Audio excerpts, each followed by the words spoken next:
Chapter 33 Chapter Summary in which there's like no angst whatsoever. Wow. Chapter notes. I know this took a long time, but let me tell you, this chapter never wanted to end. Like, I'm talking the 10k word mark. Actually insane. So I split it into 2 chapters. Next one should be out much quicker than this one, seeing as though it's already 90% done, but I do have finals next week, so I can't make any solid promises. Thanks for your patience, folks. Enjoy, sinners. See the end of the chapter for more notes. Marinette wasn't an especially smart girl. The past week could easily attest to that. Sure, she got good enough grades in school. Sure, she had certain talents that one could say made her intelligent. Sure, she, or more commonly Ladybug, could be exceedingly clever when the situation called for it. But that kind of astuteness did not equate to being smart. Which is probably why she agreed on the date. Technically, it was more of a double date between the semi in a relationship Aaliyah and Nino. Neither of them were inclined to label whatever was going on between them, and the secretly totally in a relationship her and Adrian. But regardless, it was a date. A bad idea disguised as a date. And Marinette knew it was a bad idea, or at the very least an underhanded idea. She knew she needed to avoid Adrian until she'd worked up the courage to rip off her cloth costume, she meant costume, and declare herself as Ladybug. But she still hadn't been able to say no.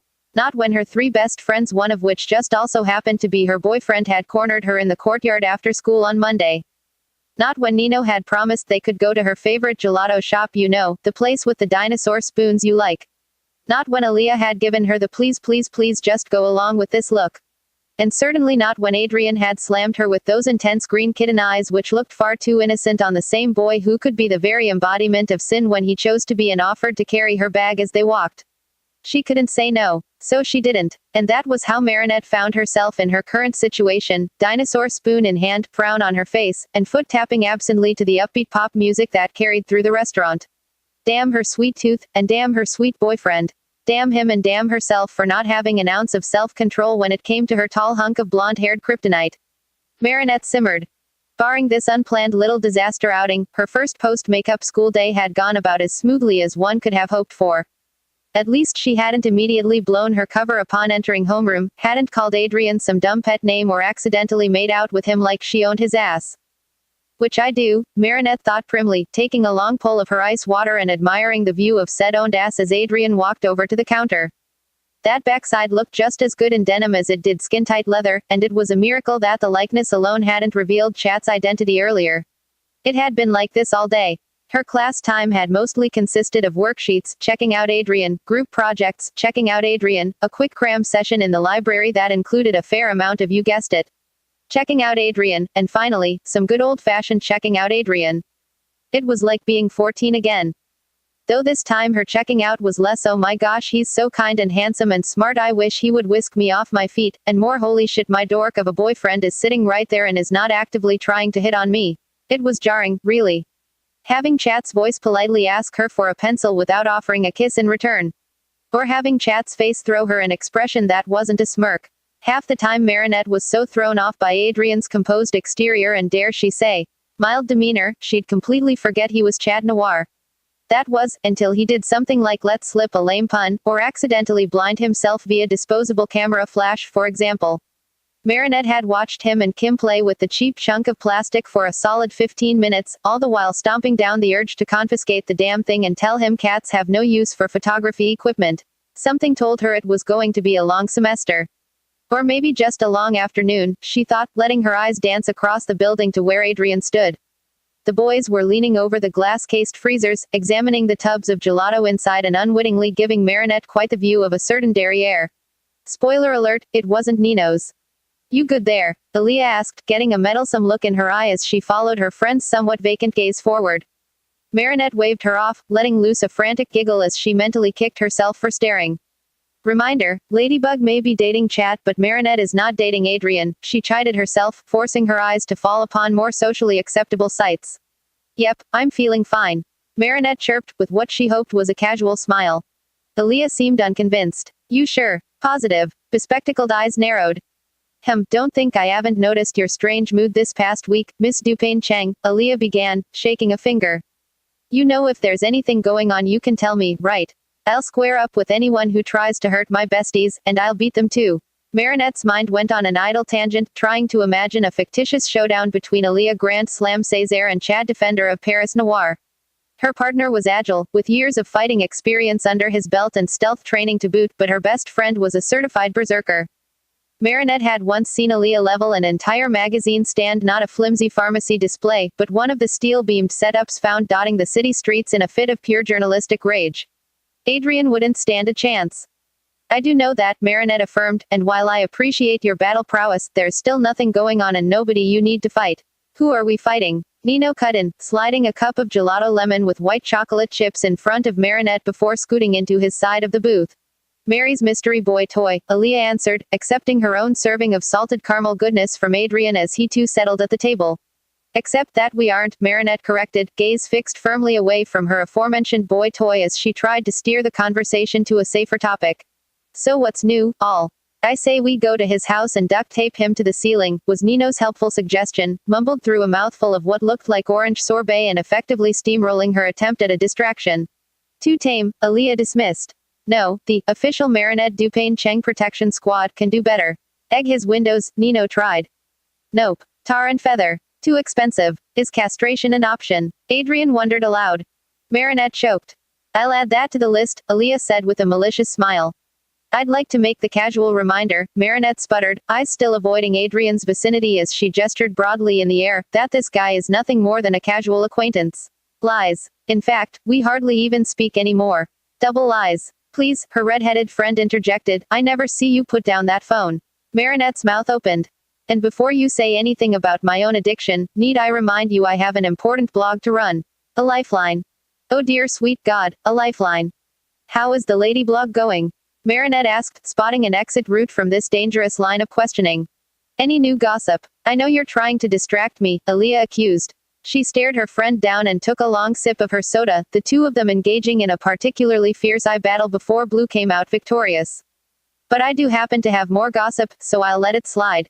Marinette let out a relieved breath, turning to her untouched treat and zoning out like she always did when her bestie put on her reporter voice.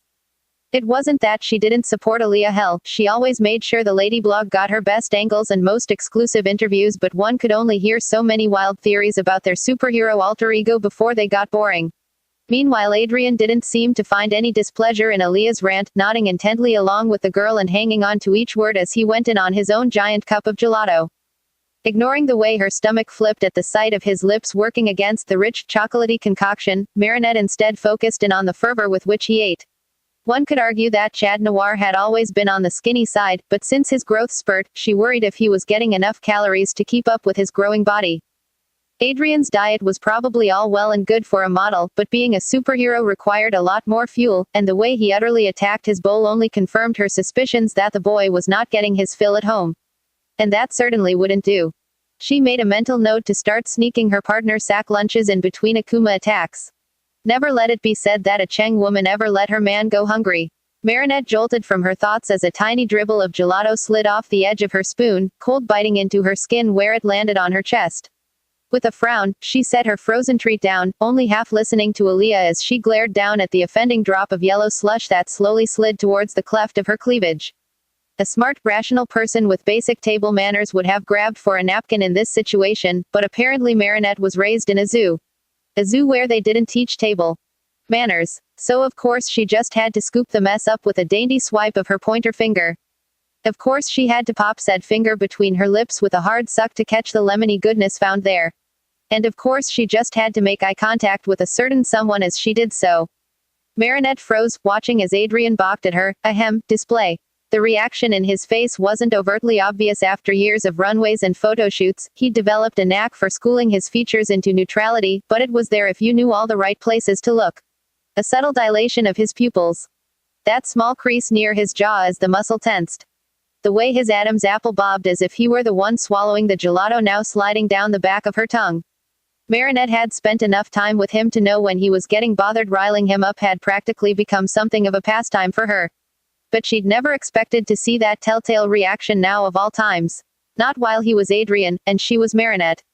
Not while she was unmasked and sucking on her finger like a hooker whose rent was due. Honestly, Marinette didn't know whether she should feel flattered or furious at the way he continued to stare. True, she was technically his girlfriend, but he currently didn't know that, so she settled on panicked. She panicked, and did the first thing that came to mind, which involved letting her finger slide out with a pop. And why the fuck does my first reaction always have to include a wink? She thought piteously, snapping her jaw shut as Adrian startled at the flirty gesture. It was a small mercy that their interaction seemed to have gone unnoticed by the table's other occupants. Aaliyah and Nino were too fully absorbed in whatever conversation was going on between them to notice their friend's intense eye fucking, but that was the only clemency Marinette found amidst her sins. Adrian backed down first, breaking their gaze to focus on just about anything but her. Marinette was quick to follow.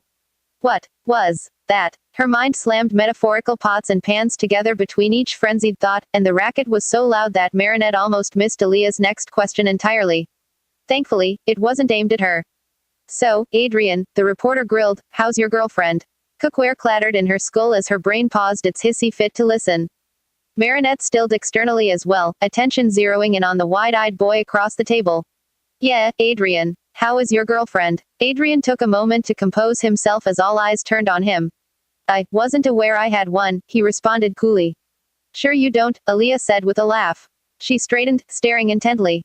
You've been on your phone more than Mari and I put together, and I know for a fact the three of us are your only friends. So are you going to talk about her, or am I going to have to beg? She'll do it, Nino interjected with a wide-eyed jerk of his thumb. She's insane and she'll do it. Adrian put down his spoon, rubbing one knuckle across the ridge of his brow. I don't. It'd be easier if you just told her. Shit, that was definitely my voice that just said that, Marinette thought with a wince. Adrian's eyes drifted back to her, and for some reason she elected to keep talking. Because that had always worked out so well for her in the past. I mean, she'll probably get it out of you one way or another, Marinette babbled. She wouldn't leave me alone about my friend, until I threw her a bone, so, she's right, Aaliyah crowed, swooping in for the kill. I'm a relentlessly bad person, so it might be more merciful if you spoke up now. Adrian looked utterly caught, eyes sliding over to Nino's in a silent plea that went ignored by his best bro. Marinette should have felt sorry for him, but she instead let her curiosity get the better of her. It was a golden opportunity for any girl see how her boyfriend spoke of her when she presumably wasn't in the room. Marinette wasn't about to let it pass unexploited.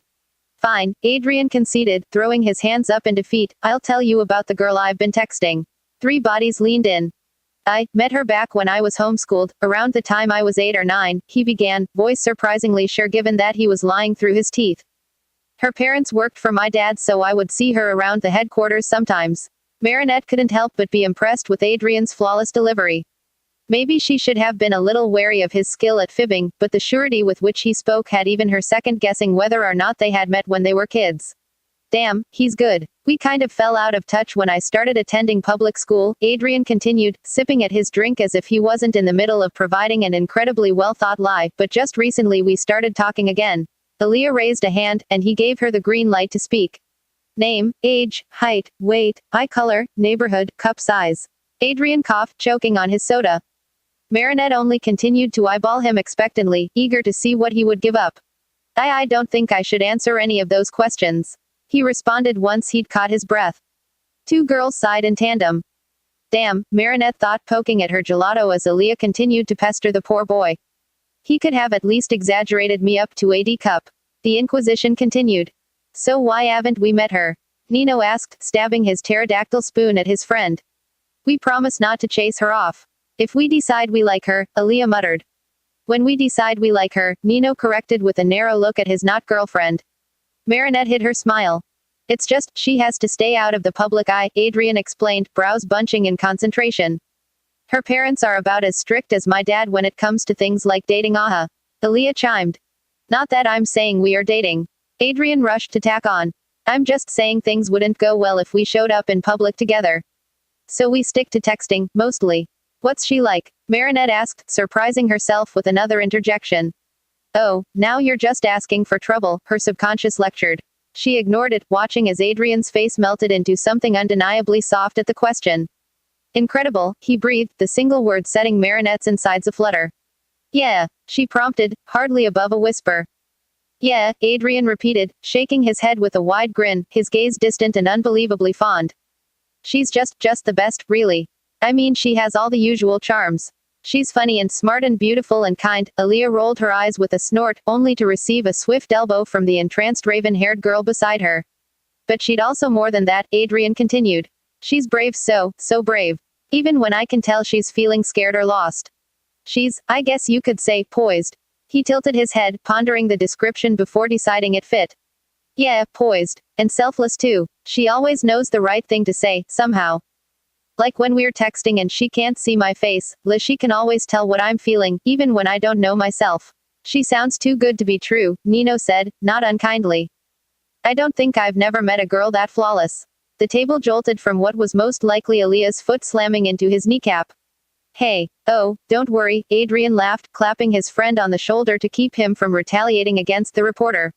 She's got her flaws, too. Like, Marinette pressed, eager to get down into the nitty-gritty. Here it comes, she thought, waiting for the hammer to fall. Let's hear what you really think, cat boy. She's reckless, Adrian deadpanned. Like, stupidly so. He shook his head with a reflective smile. I've seen her take way too many risks, usually for the sake of others and usually without any concern for herself. Marinette bit down on her instinctive "you're one to talk" when the sight of her T-Rex spoon conjured a very specific memory of her risk-taking. Okay, so maybe she could be reckless.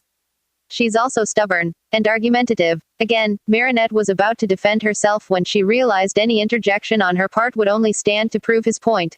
She stubbornly refused to argue. But honestly, the worst part about her, Adrian began, prompting Marinette to lean forward in anticipation. Come on, lay it on me, she thought, itching for him to drag her through the mud with a fervor that should have worried her. Is it the yelling? My inability to reciprocate feelings? Is my body too? Is that I don't get to see her every day like I want to? Marinette blinked, falling back into her seat. Of all the faults Adrian could have picked, she had plenty to choose from. He chose their inability to see each other on a daily basis as her ultimate downfall. She was caught between the urge to tear up and jump him. Maybe I could cry softly while we made out. She distantly pondered, mouth working in wordless wonder as Adrian continued to dodge the invasive questions Aaliyah launched his way. I bet I could still get my tongue to work even if I was blubbering a bit. Unfortunately, or rather fortunately, Marinette didn't get a chance to test her tandem crying, kissing skills. By the time she'd picked her jaw off the ground, her friends had already scooted out of the booth and were tossing their empty cups in the waste bin by the door. In fact, she didn't manage to get another word out for the remainder of the date, too busy gaping at Adrian to contribute to any further conversation as the group split ways on the sidewalk outside.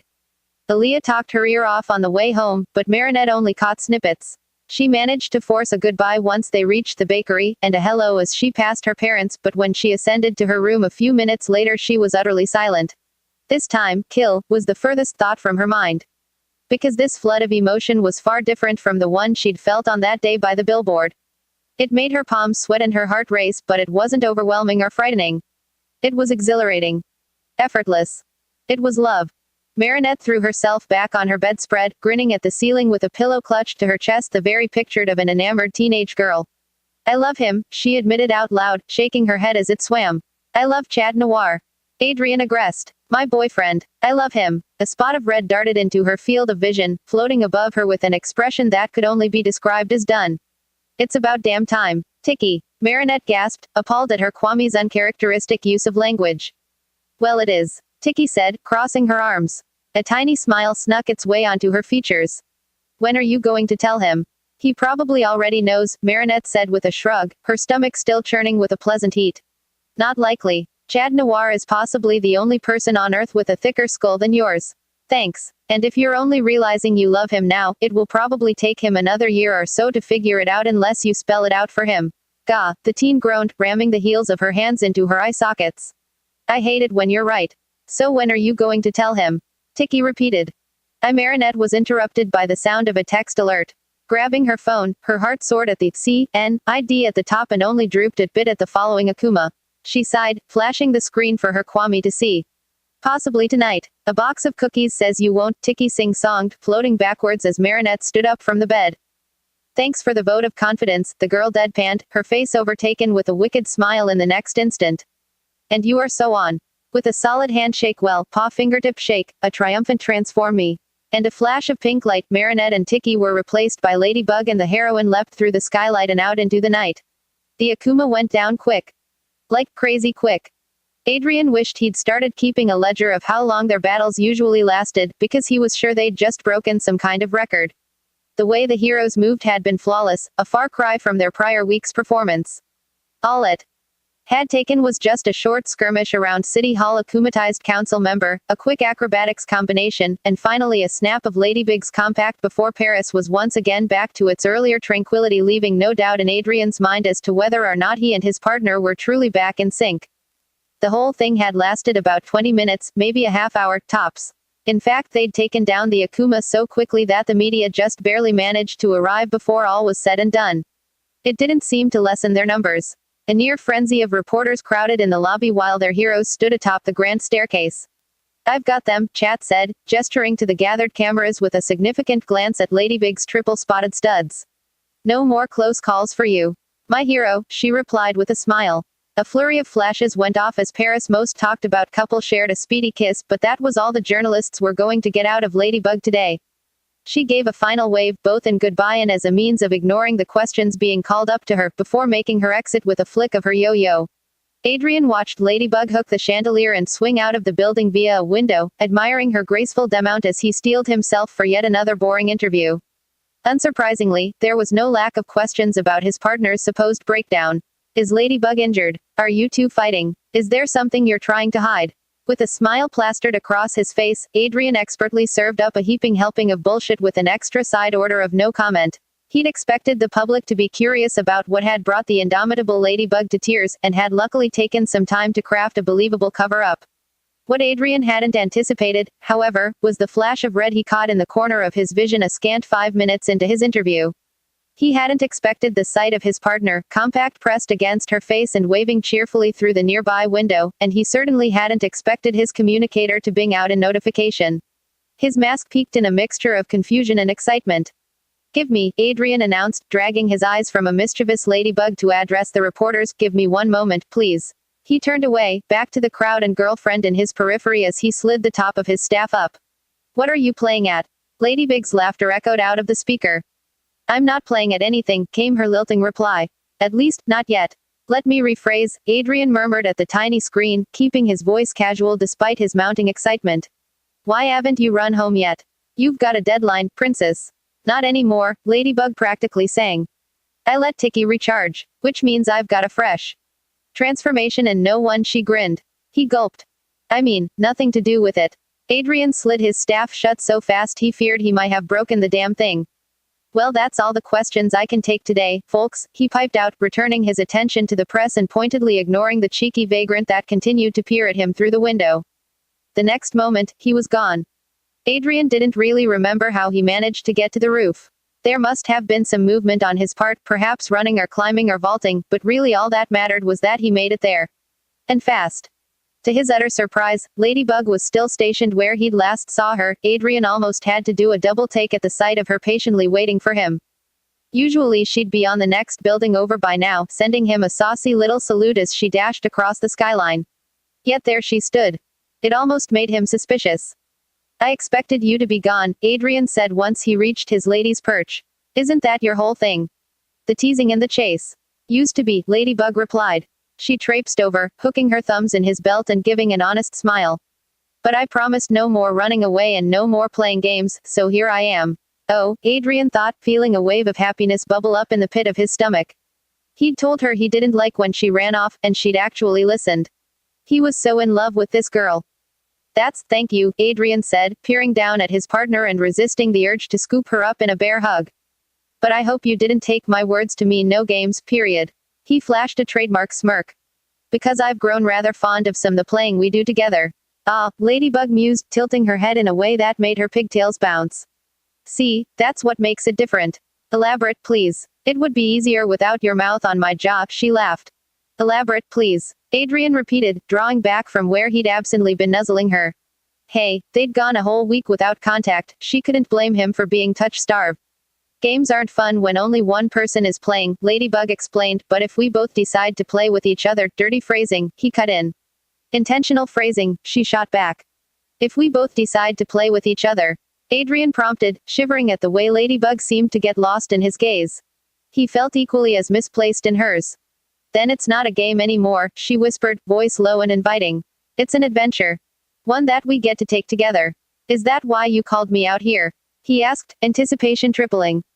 For an adventure. Would you be down if it was? Ladybug asked back, getting a mischievous glint in her eye that did all kinds of dangerous things to his pulse. You know I'd follow you anywhere, Adrian reminded her.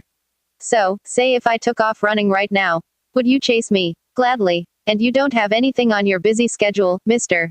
Supermodel. Ladybug grilled, a single eyebrow peeking up in a way that left no room for fibbing. You're the only thing on my to-do list tonight, Chat rumbled cheekily. His partner grinned.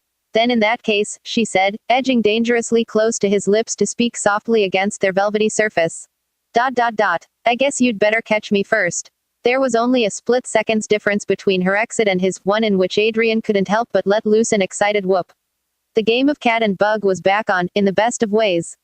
Chapter end notes. I really wanted to get some more Aaliyah, Nino in here, but next chapter is gonna be solid makeouts, holy shit.